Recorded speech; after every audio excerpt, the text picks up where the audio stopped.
Welcome to Drawliper channel, and in today's video I'm going to show you how to add emergency contacts in your Samsung Galaxy A16 phone. Now the first thing you have to do is go to your settings app.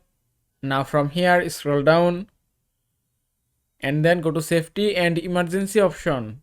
After that go to emergency contacts and that's it. Now from here you can add emergency contacts. Just tap on add emergency contact and then choose the contact that you want to add as emergency contact. If I select it, then tap on done.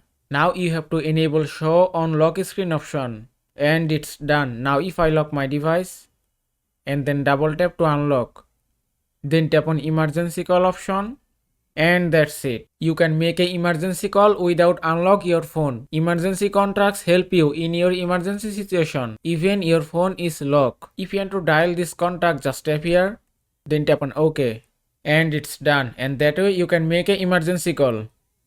And that is how you can add emergency contacts in your Samsung Galaxy A16 phone. I hope this video was helpful. If it was, please give it a thumbs up and don't forget to subscribe.